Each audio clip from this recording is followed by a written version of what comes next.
और आपको बता दें कि पश्चिम बंगाल में इस वक्त आर पार की लड़ाई जारी है। बीजेपी और टीएमसी की लड़ाई तो पहले से ही चल रही थी, लेकिन नड्डा पर जो हमला हुआ कल उनके काफिले पर, उसने आग में घी डालने का काम किया है। बीजेपी ने पूरी ताकत से ममता बनर्जी पर हमला बोल दिया है। अमित शाह के दौरे की तैयारी हो गई है, तो गृह मंत्रालय ने बंगाल के डीजीपी को तलब किया है। रिपोर्ट में कानून व्यवस्था पर चिंता भी जाहिर की गई है। दरअसल राज्यपाल ने भी एक रिपोर्ट गृह मंत्रालय को सौंपी है और आज प्रेस कॉन्फ्रेंस भी करने वाले हैं राज्यपाल। इस बीच पश्चिम बंगाल के डीजीपी और मुख्य सचिव को भी तलब किया गया है। 19 और 20 दिसंबर को गृहमंत्री अमित शाह भी अब कोलकाता जाएंगे। ये डेवलपमेंट हुए हैं कल की घटना के बाद।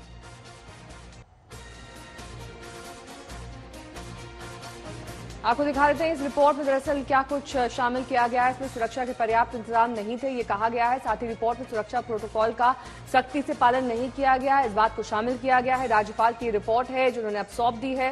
कार्यक्रम की सूचना पुलिस को पहले से ही थी, इस बारे में जानकारी पुलिस को दे दी गई थी कि इस तरीके से काफिला निकलेगा, लेकिन इसके बावजूद सुरक्षा इंतजाम पुख्ता नहीं थे और उनका सख्ती से पालन नहीं किया गया।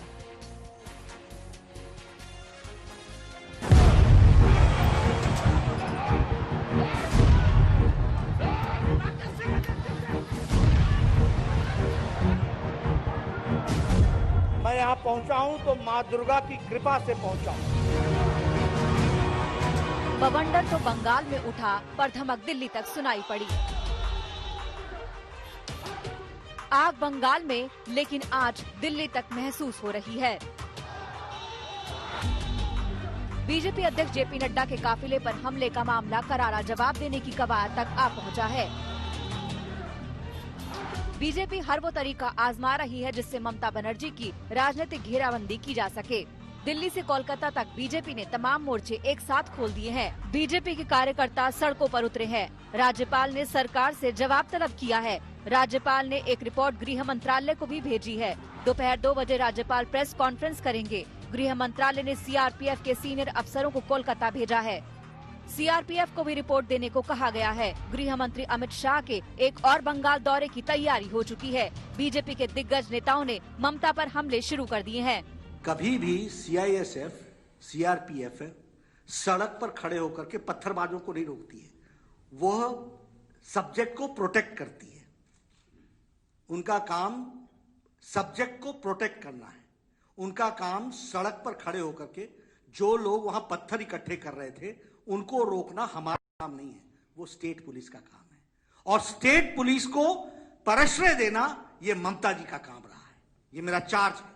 এই নরেন্দ্র মোদী বাবুদের সরকার শুধু পরিকল্পনা করে, নাটক তৈরি করে, নিজে তৈরি করে ঘটনা ভিডিওতে সাজিয়ে সব মিডিয়ায় পাঠিয়ে দিচ্ছে। चुनाव की दहलीज पर खड़े बंगाल में आने वाले दिन कितने तल्ख भरे हो सकते हैं, इसकी झलक आप देख सकते हैं। बंगाल विजय की आस में बीजेपी ने किस कदर एड़ी चोटी का जोर लगा दिया है, ये आप यूं समझ लीजिए। अमित शाह 19 और 20 दिसंबर को बंगाल के दौरे पर जा रहे हैं। अमित शाह कार्यकर्ताओं को संबोधित करेंगे, कैडर में दम भरेंगे। अमित शाह नवंबर में बंगाल गए थे और अब दिसंबर में उनका एक और दौरा हो रहा है। बीजेपी अध्यक्ष जेपी नड्डा भी लगातार बंगाल के दौरे पर हैं। बीजेपी के बंगाल प्रभारी कैलाश विजयवर्गीय तो बंगाल में पहले से ही डेरा डाले हुए हैं। टीम ममता भी जानती है कि 2021 का मुकाबला एक अलग पिच पर होने जा रहा है, जहां डिफेंस पर उतरे तो हार का पूरा डर है। नड्डा जी की गाड़ी के पीछे हमारी गाड़ी थी, उन्होंने एकदम नड्डा जी की गाड़ी पर हमला किया। उनकी बुलेट प्रूफ गाड़ी थी तो उनको तो कुछ नहीं हुआ, बाकी हमारी गाड़ी पूरी तोड़ दी। आगे पीछे से हमारे ड्राइवर भी घायल हुआ, हमारी सिक्योरिटी के लोग भी घायल हुए और मुझे भी चोट आई है। और टारगेट करके नाम ले लेके वो लोग चिल्ला चिल्ला के गालियां दे रहे थे और पथराव कर रहे थे।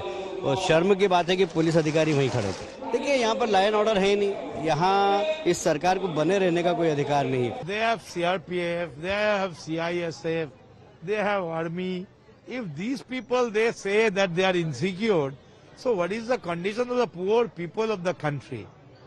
No, okay, BJP, they have started hiring hoodlums, gundas from outside Bengal. And these are all nuisance being created by themselves. It's a planted conspiracy. And I strongly personally feel that Trinamool Congress has no time to do all this nuisance. Bengal में इस वक्त जो कुछ भी हो रहा है वो तो झलकियां भर है। बंगाल की राह में आगे और बड़े बड़े पत्थर दिखेंगे। इंद्रजीत कुंडू के साथ मनोज्ञा लोईवाल, कोलकाता, आज तक।